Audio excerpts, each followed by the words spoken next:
Thank you so much, Joan, and it's really a pleasure to be here with you today in Athens. I appreciate your flexibility in rescheduling this visit because I need to cancel because of a death in the family the last time we were supposed to get together. And I'm really delighted to be here with you today and look forward to the discussion. I was last in Athens in November with President Obama, and it's striking that not even a year later, we meet at a moment with so many questions being asked about both the European project and the future of the Atlantic Alliance. To begin with a core principle, I believe that the alliance remains as important today as it's been for 70 years, both to promote strong economic growth and to protect shared values and national security interests. The Second World War of the 20th century ended with the European continent in ashes and economically destroyed, and with the commitment to both rebuild and construct a moral wall against the kind of aggression, competition, and hatred that have threatened not just Europe, but the entire globe. Overall, the experiment has worked, and it maintained decades of peace and security, and for most of the period, prosperity. And in terms of the European Union, the free movement of people and goods has created economic efficiency and interconnectedness which remain vital in an increasingly global economy. Notwithstanding political developments in the past year, Europe and the United States, through NATO and growing trade, have been critical engines of global growth and geopolitical stability.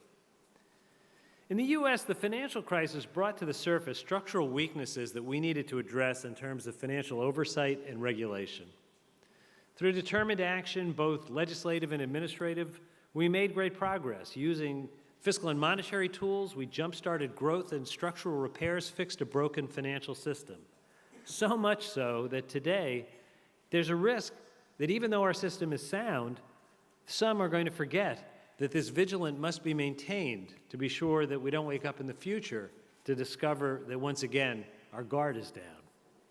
I'll come back to the economic and political challenges in the U.S., but I start here because it reflects the great resilience of the United States. At a time of crisis, our government could act, our people could bounce back, and our economy could begin to repair more quickly than others.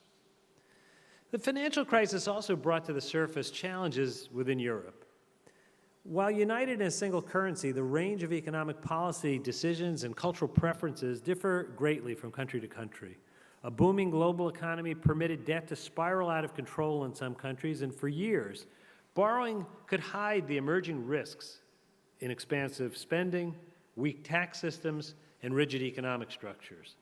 At the same time, strong demand created by heavy borrowing and spending helped produce broad economic growth, not just in the home countries with looser fiscal policies, but throughout Europe, which may help explain why the practices went on for so long until the bubble burst.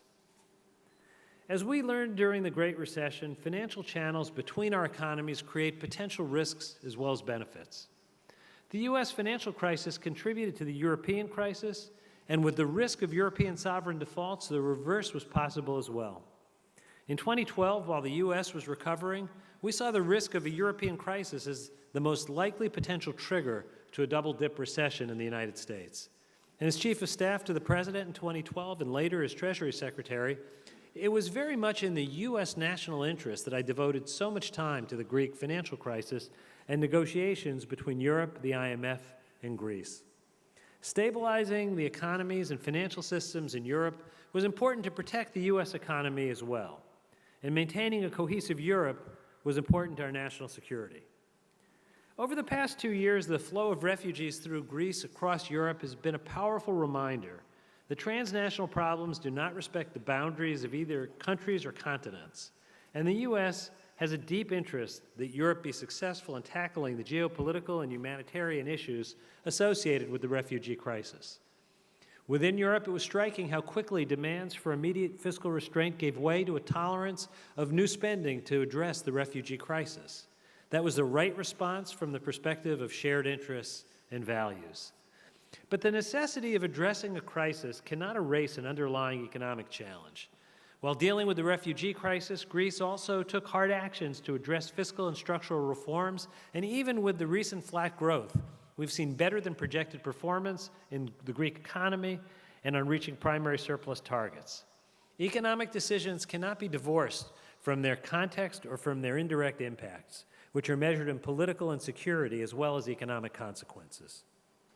Economically, while the Greek economy may be small relative to Germany or France, as a member of the currency union, the idea of Grexit raised serious concerns about the future stability of the euro, and in turn, serious concerns about the soundness of other European financial systems.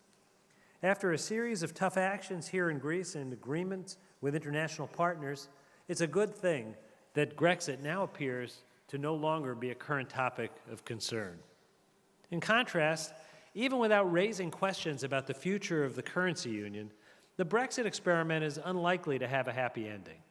We see mounting evidence as predicted that the decision by the UK to leave the EU will in fact harm the economy of the UK, and the impact in the UK will be far more significant than in Europe or globally.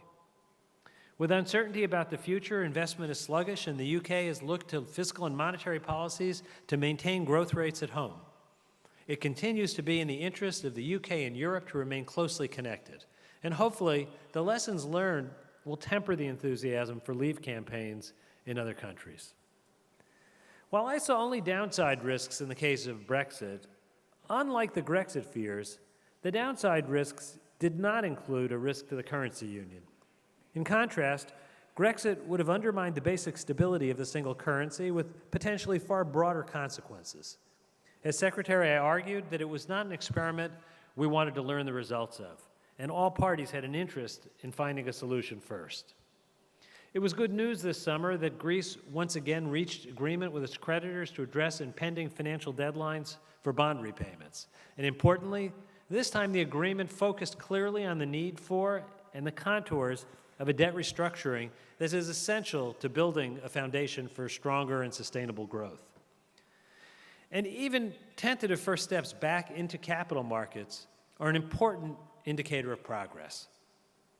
It remains important that an economic program with the International Monetary Fund and European institutions not simply address the urgent need to pay immediate bills. It must also create conditions that will promote investment and employment and a future of opportunity and growth. The reward for difficult reforms cannot simply be more austerity. I have long believed that the optimal solution would be to combine all three elements of an economic program to produce a grand bargain, as it were, appropriate fiscal savings along with tax administration reforms so that public expenditures can be financed by a more reliable tax system, structural reforms to make sure that conditions for investment improve and remain conducive to future economic growth, and debt restructuring, which is essential when long-term solvency is not sustainable with existing levels of debt. The sum is always less than the parts unless all the elements are pulled together at the same time. We know from domestic and international fiscal crises that the only way for each stakeholder to stretch to their limit is if they see other stakeholders doing the same. It's inevitable that parties hold back when they know that another round of negotiations is right around the corner. We also know that the combined impact of a comprehensive approach produces better results than incremental steps. Compare the results after the financial crisis in the US and the UK to the experience in Japan. If continued cooperation with Europe and between the US and Europe is so much in our mutual interest, why do we see a rise in nationalism and populist election campaigns like Brexit or the US presidential race, striking a responsive chord by lashing out against trade and globalization? In addition to globalization, we've seen technological change proceeding at such a rapid pace that the workplace of today and tomorrow looks less and less like what we have known for generations. In fact, it's increasingly clear that the impact of technology is far greater than trade and globalization. Yet it's easier for politics to point a finger at another country or a different group of people than it is to embrace the reality that in a rapidly changing world, we need to do better within our own countries to build an infrastructure for future growth with well-trained and flexible workforces with the skills for the future. Fighting globalization and free trade means subscribing to a plan for weaker global growth and a smaller pie for all of us to share. But trade must be fair and standards must be high for this to be sustainable. And this brings us back to the challenges we face in the United States. We need domestic policies that provide broader opportunity where investments in human skills, childcare, and physical infrastructure are not blocked by gridlock.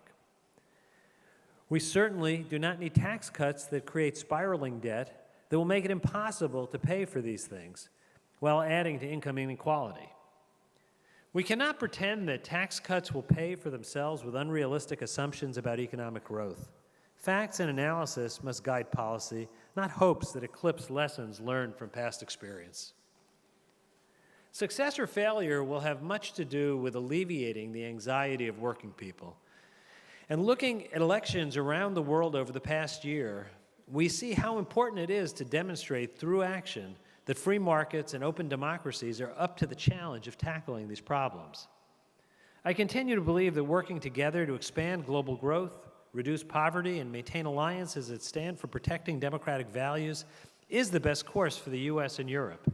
But policymakers will need to demonstrate by their actions that they can produce better outcomes for their citizens, who spend more time thinking about the jobs they have today and that their children will have tomorrow than they do thinking about political theory. Thank you very much.